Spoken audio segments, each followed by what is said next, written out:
क्या आपने कभी ये सोचा है कि एयरप्लेन जो इतना भारी होकर भी कैसे आसानी से हवा में उड़ता है और हवा में उड़ने के बाद ये टर्न कैसे लेता होगा? ये एक मजेदार वीडियो है, पूरा जरूर देखिएगा। आज के जो मॉडर्न एयरक्राफ्ट है जिनका वजन 400 से 600 टन तक होता है और यह इतने भारी वजन को लेकर आसानी से उड़ जाते हैं, लेकिन इनके पीछे जो इनकी उड़ने की प्रोसेस होती है वो बहुत ही कॉम्प्लेक्स प्रोसेस होती है और जो पायलट होता है उसकी बहुत ही ज्यादा रिस्पॉन्सिबल जॉब होती है।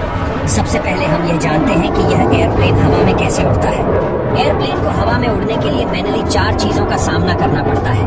नंबर 1 है थ्रस्ट, नंबर 2 है ड्रैग, नंबर 3 है वेट और नंबर 4 है लिफ्ट। सबसे पहले थ्रस्ट को समझते हैं।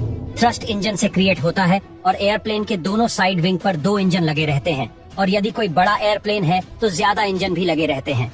एयरप्लेन का इंजन हवा को आगे से खींचता है और हवा को कंप्रेस करके पीछे की तरफ स्पीड में छोड़ देता है और बदले में हवा इंजन को आगे की तरफ फोर्स लगाती है, जिससे हमारा एयरप्लेन आगे बढ़ता है और यही न्यूटन का 3rd लॉ ऑफ मोशन है।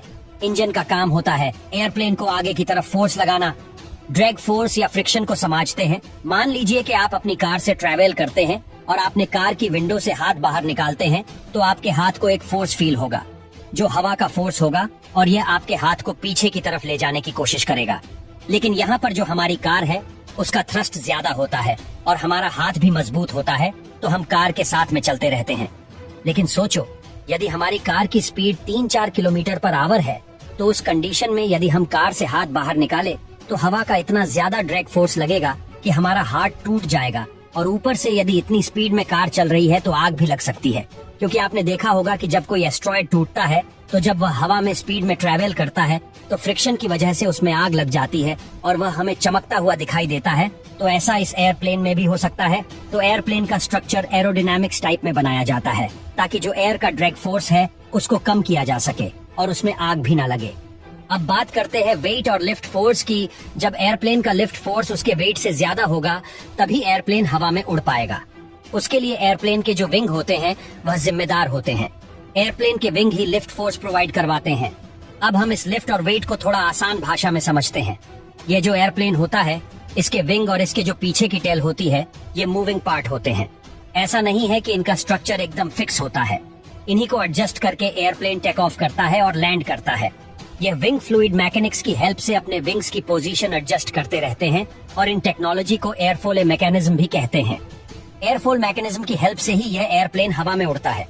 एयरप्लेन के पीछे की तरफ यदि देखोगे तो पीछे की तरफ इसकी टेल है, जहाँ पर ये जो छोटे छोटे विंग लगे हैं जिसे एलिवेटर बोलते हैं और ये जो बीच में बना हुआ है इसको रडर बोलते हैं। एलिवेटर जो भी एयरक्राफ्ट और वर्टिकल फोर्स लगता है उसको एडजस्ट करते हैं और रडर एयरक्राफ्ट के ओरिजिनल फोर्स को मैनेज करता है। अब ये जो रडर और एलिवेटर है ये भी अपनी पोजीशन चेंज करते रहते हैं। अब ये जो एयरफॉइल मैकेनिज्म है जो इस एयरप्लेन को हवा में उड़ाता है इसको थोड़ा सा समझ लेते हैं। देखिए, जब एक एयरफॉइल हवा में उड़ता है तो वह लिफ्ट फोर्स प्रोवाइड करता है। इस एयरफॉइल का स्ट्रक्चर देखिए। इस एयरफॉइल के आगे और पीछे के हिस्से को स्लेट और प्लेप बोलते हैं और ये स्लेट और प्लेप अपनी पोजीशन जरूरत के हिसाब से एडजस्ट करते रहते हैं। यदि इस एयर फोर्स को आप सही से देखोगे तो सामने से जो हवा आ रही है उसको यह पीछे की तरफ से नीचे की तरफ दबा रहा है। तो जो भी हवा इस एयरफॉइल के नीचे होगी उसका प्रेशर ज्यादा होगा और जो हवा इस एयरफॉइल के ऊपर होगी उसका प्रेशर कम होगा। अब यह जो प्रेशर का डिफरेंस है ना, इसी से एयरप्लेन को ऊपर फोर्स लगता है। जब हवा का प्रेशर ऊपर की तरफ कम है तो यह एयरक्राफ्ट ज्यादा प्रेशर से कम प्रेशर वाली साइड की तरफ जाएगा और इसी तरीके से इस एयरफॉइल मैकेनिज्म से जो एयरक्राफ्ट के विंग होते हैं उन पर ऊपर की तरफ लिफ्ट फोर्स लगता है।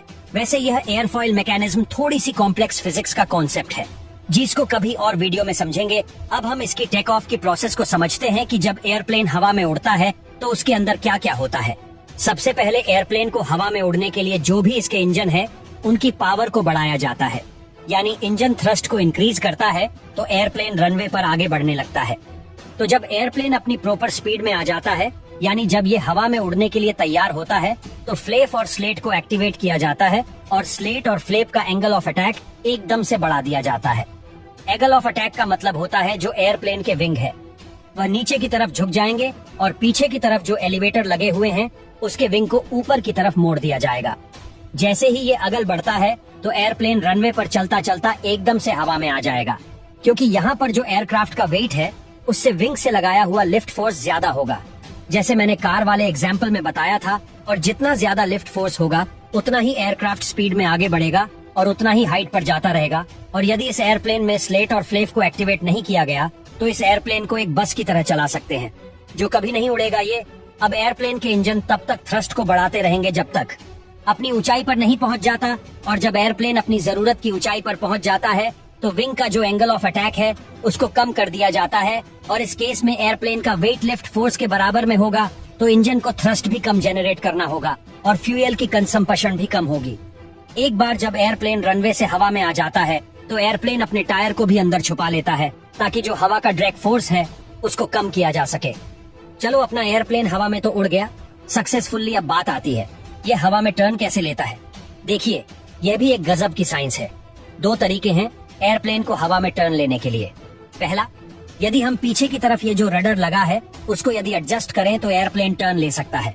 लेकिन इस कंडीशन में जब एयरप्लेन टर्न लेगा तो जो भी इसके अंदर पैसेंजर है उनको एक साइड में धक्का लगेगा। तो फिर ऐसा क्यों किया जाए? यहाँ पर तो हवा है, हम जैसे चाहे वैसा टर्न ले सकते हैं और ये प्रैक्टिकल मेथड भी नहीं है, तो इसके लिए पायलट एक दूसरा मेथड यूज करते हैं।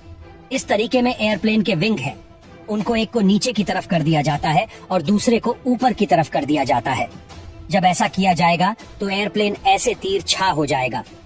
अब इसमें दिक्कत ये आती है कि जब एयरप्लेन इस पोजीशन में होगा तो एयरप्लेन के एक विंग पर तो ज्यादा फोर्स लगेगा और एक विंग पर बहुत कम फोर्स लगेगा, और एयरप्लेन का जो फोर्स लगेगा वह भी वर्टिकल नहीं होगा, ऐसे थोड़ा तिरछा ही हो जाएगा। तो इसको मेंटेन करने के लिए पीछे की तरफ जो रडर है उसकी पोजीशन सेट करके जो एयरप्लेन के विंग पर प्रेशर कम ज्यादा हो रहा है उसको मैनेज कर लिया जाता है और फिर एक सक्सेसफुली टर्न ले लिया जाता है। और यह सब पायलट मेंटेन करता है। इन सबको कॉकपिट के अंदर से, जो एक बहुत ही रेस्पॉन्सिबल टास्क है। अब जब इस एयरप्लेन को लैंड करवाना होता है तो इंजन के थ्रस्ट को कम कर दिया जाता है। तो जैसे ही इंजन का थ्रस्ट कम होता है तो एयरप्लेन धीरे धीरे नीचे आने लगता है, जिसमें प्लेन का लिफ्ट फोर्स प्लेन के वेट से कम होगा, जिसे प्लेन आसानी से टेक ऑफ कर पाएगा। जब प्लेन रनवे पर आ जाता है तब प्लेन को जल्दी से रोकने के लिए इस स्पॉइलर को एक्टिवेट कर दिया जाता है, जिससे जो सामने वाली हवा आ रही है उससे और ज्यादा ड्रैग फोर्स क्रिएट कर सके और इंजन जो थ्रस्ट पैदा कर रहा है उसे भी रिवर्स कर लिया जाता है, और इस तरह से एक प्लेन अपनी उड़ान पूरी कर लेता है।